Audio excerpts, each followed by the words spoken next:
I'd like to take you on a journey. And that journey I've shared with Mavis for almost 60 years. It's about asbestos and the ugly consequences of that contamination. I have mesothelioma and I don't want anybody else to suffer with it. I want to find the answers of why. What was it like for a 15-year-old boy working on board ships in the days before HSE?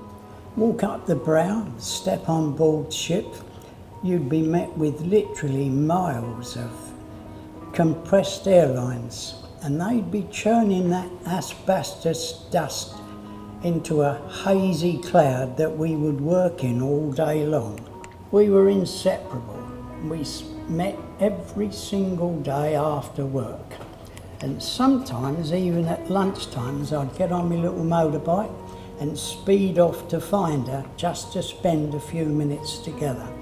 And when we hugged goodbye for me to get back to work, she'd be breathing that dust in off of my clothes.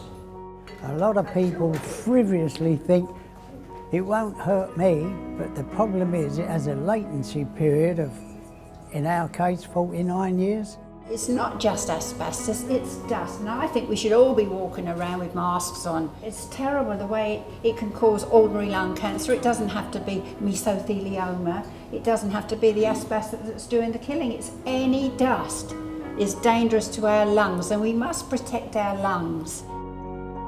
The doctor came up with some news. "We have your results, Mrs. Nye," he said, rather casually. "You've got mesothelioma." "What's that?" we asked him. He couldn't even say the word. He said, "It's an asbestos-related terminal cancer. There's no cure, there's no treatment, there's nothing I can give you." We were stunned. I was trying to make sense of what he had just told us. Cancer? Terminal? But the word that stuck in the back of my mind was asbestos. And it dawned on me that this was the exposure 49 years back from breathing off my clothes and out of my hair. This is my fault. I've given her this disease. And that guilt sits on my shoulders even today, never goes away. There you are planning your retirement and it's all over. We don't see the harm straight away. It is an accident, really. You take in the dust and the asbestos or whatever into your lungs, but you don't see it happen. And look at me, 48 years later, I can't breathe. But during all this time of her illness and the 4 years she spent on chemotherapy, you'd think she'd be sitting at home with a woe is me attitude. Well, that's not the quiet, shy, reserved Mavis. So we started the foundation, and what I want to do is back young people training to be doctors. They can come to me for a grant, but they must want to go into mesothelioma.